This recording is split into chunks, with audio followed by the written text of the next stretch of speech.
First ever factory outlet లో దంతెరా sale offer ఈ నెల 15 నుంచి 20 వరకు Mukunda jewellery Purvi grand opening November 1 KPHB లో. నమస్తే సార్. నమస్తే నాన్న. ఇప్పుడు ఎలక్షన్స్ చాలా రోజుల నుంచి ప్రజలందరి చూపు జూబ్లీ హిల్స్ మీదనే పడింది. దీని గురించి మీరేం చెప్తారు? నేను ఐరాగడ్డ జూబ్లీ హిల్స్ కాన్సెన్స్ ఐరాగడ్డ మేము 2 సార్లు పోటీ కాంగ్రెస్ పార్టీ చేసినాం. బాగా ఉన్నాయి, ఇప్పుడు మంచి వాతావరణం ఉన్నాయి, మంచిగా ఇప్పుడు గెలుస్తున్న కాంగ్రెస్ పార్టీ 30,000 మెజారిటీ ఉంది, కాంగ్రెస్ పార్టీ గెలుస్తుంది. ఇప్పుడు 2 years ప్రభుత్వ పాలనలో కొంచెం వ్యతిరేకత అనేది ఉంది ప్రజల్లో. దీన్ని బట్టి చూస్తే విజయం సాధిస్తారని అనుకుంటున్నారా మీరు? ఇప్పుడు 2 years లో మంచిగా పార్టీ కాంగ్రెస్ పార్టీ రేవంత్ రెడ్డి నాయకంతో మంచిగా ఇప్పుడు బస్ ఫ్రీ అయింది, మరి ఇప్పుడు రేషన్ కార్డు ఇచ్చినావు, 200 కరెంట్ ఫ్రీ ఇస్తున్నావు, సన్న బియ్యం వస్తున్నావు, ఇంకా కొంత జరుగుతుంది, ఇంకా పని జరుగుతుందో ఇంకా మంచి అవకాశం వస్తుంది కాంగ్రెస్ పార్టీలో అందరి జనాలకి. ఇప్పుడు రేషన్ కార్డు ఎవరు ఇచ్చేయలేదు, బీఆర్ఎస్ 10 years చేసినావు ఏం చేయలేదు, ఓన్లీ బార్ షాప్ ఓపెన్ చేసినావు, వైన్ షాప్ ఓపెన్ చేసినావు, జనాలకి ఏం చేసినావు మొత్తం ఇప్పుడు డ్రగ్స్ కానీ అన్ని పరేషాన్ ఉంది అంత జనాలు మొత్తం. కాంగ్రెస్ పార్టీ ఇప్పుడు రాజశేఖర్ రెడ్డి సార్ ఇచ్చినప్పుడు రేషన్ కార్డు, ఇప్పుడు రేవంత్ రెడ్డి సార్ ఇస్తున్నాడు.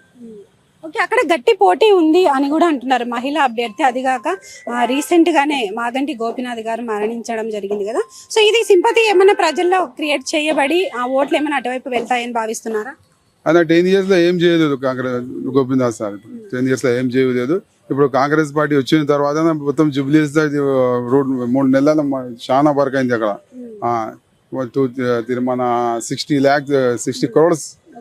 crores మొత్తం మన ఎర్రగడ్డ డివిజన్, బోడాబండ, రేవంత్ నగర్ మొత్తం మంచి వర్క్ చేస్తున్నాం. కాంగ్రెస్ పార్టీ మంచిగా ఇంకో కొంచెం ఇంకా 3 years ఉంది, ఇంకా బాగా ఉంటుంది కాంగ్రెస్ పార్టీ పని.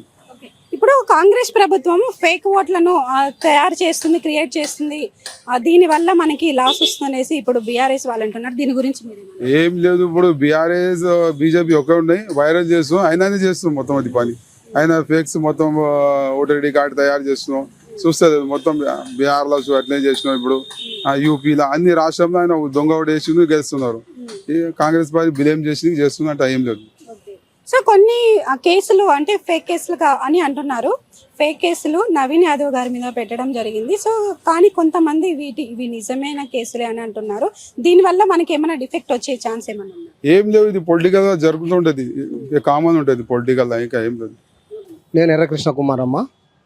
ఇప్పుడు ఏదైతే ఈ బై ఎలక్షన్ మాగంటి గోపీనాథ్ గారు జరుగుపోవడంతో బై ఎలక్షన్ వచ్చింది. ఈ ఎలక్షన్లో మరి కాంగ్రెస్ పార్టీ బీఫామ్ నవీన్ యాదవ్కి ఇవ్వడం జరిగింది. మేము సుమారు 30 నుంచి 40 వేల మెజార్టీ కోసమే ఎలక్షన్లో కొట్లాడుతున్నాం తప్ప గెలుపు కోసం కాదు. గెలుపు అయిపోయింది. ఇప్పుడు ప్రజలు నవీన్ యాదవ్ గారికి ఓటు వేయాలంటే దేని బేస్ చేసుకుని వేయాలని మీరు భావిస్తున్నారు?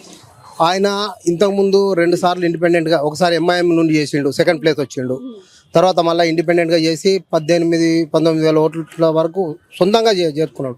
అదే కాకుండా వాళ్ళు సోషల్ వర్క్ బాగా చేస్తారు.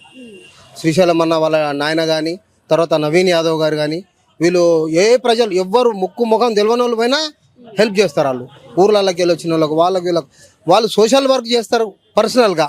రెండవది, కాంగ్రెస్ పార్టీ ఏదైతే అభివృద్ధి చేస్తుందో మనకు 150 కోట్ల ఫండ్ మన జూబ్లీస్ నియోజకవర్గానికి కేటాయించారు. ఈ గత 3 నెలలుగా 3 మినిస్టర్లు మన 6.5 డివిజన్లు వస్తున్నాయి. ఈ 6.5 డివిజన్లో అనేక డెవలప్మెంట్ పనులు చేశారు. అది కాకుండా మన రాష్ట్ర ప్రభుత్వం ప్రవేశపెట్టిన సన్నబియ్యం కానీ, రైతు రుణమాఫీ కానీ, తర్వాత రైతు రుణమాఫీ హైదరాబాద్లో లేదనుకోండి, మనకు తర్వాత ఈ 200 వరకు కరెంటు బిల్లు, సన్నబియ్యం అయితే చాలా ఎఫెక్టివ్గా ఉన్నాయి. ఎందుకంటే ఇంతకుముందు ఇచ్చే దొడ్డు బియ్యము ఎవరు తినేటోళ్ళు కాదు, ఇప్పుడు ప్రతి ఒక్కరు తింటురమ్మా సన్న బియ్యము. మన రేషన్ కార్డులు కూడా ఈ టీఆర్ఎస్ 10 సంవత్సరాలు 11 సంవత్సరాలు పాలన, 10 సంవత్సరాలు ఎప్పుడు ఎవ్వరికి ఒక రేషన్ కార్డు ఇచ్చిన పాపన పోలే. ఇప్పుడు రేషన్ కార్డులు అందరికి రేషన్ కార్డులు ఇస్తారు. అది కూడా చాలా ప్లస్ అవుతుంది మనకు. సో ఇప్పుడు ప్రభుత్వం ఏర్పడి 2 years అవుతున్నా కూడా ఇంకా హామీలు అనేవి ఎలక్షన్లో ఏవైతే హామీలు ఇచ్చారో అవి నెరవేర్చలేదని ప్రజలు అడుగుతున్నారు. దీనికి మీరు ఏం సమాధానం చెప్తారు? అమ్మా, గత ప్రభుత్వం ఏదైతుందో అప్పులు కుప్ప చేసి పెట్టింది. ఈ ప్రభుత్వం వచ్చిన తర్వాత వాళ్ళు చేసిన అప్పులకు మితిలు కట్టడానికి సరిపోతలేదు. అప్పటికి ఇంత పూర్తిగా రేవంత్ రెడ్డి గారు తీసుకొస్తారు అంటే ఆయనను మనము గ్రేట్ అనుకోవాలి. అది ఒకేసారి అన్నీ కావు, ఇప్పుడు 2 సంవత్సరాలు అయింది కాబట్టి మెల్లమెల్లగా అన్నీ చేసుకొస్తారు. మళ్ళీ రెండోసారి కూడా తిరిగి కాంగ్రెస్ గవర్నమెంట్ ఫామ్ అవుతుంది. ఖచ్చితంగా మంచి డెవలప్మెంట్ చేస్తారని మేము అనుకుంటున్నాం. బహిరంగంగానే రేవంత్ రెడ్డి గారు మా దగ్గర డబ్బులు లేవు, మేమేం చేయలేకపోతున్నాం అంటున్నారు. దీని గురించి మీరేం చెప్తారు? అంటే వాళ్ళు ఏదైతే రాష్ట్ర ప్రభుత్వాన్ని మనకు కాంగ్రెస్ పార్టీకి అప్పచెప్పారో అప్పుడు ఏం లేదమ్మా, జీరో మైనస్లో ఉన్నారు. ఇప్పుడిప్పుడు ఉన్న డబ్బులతోటి వాళ్ళు చేసిన అప్పులకు మిత్తిలు కడుతున్నారు. తర్వాత రాష్ట్రం ఎంతో కొంత డెవలప్మెంట్ చేస్తున్నారు. మొత్తం మీద పేదలకైతే మంచి చేస్తున్నారు.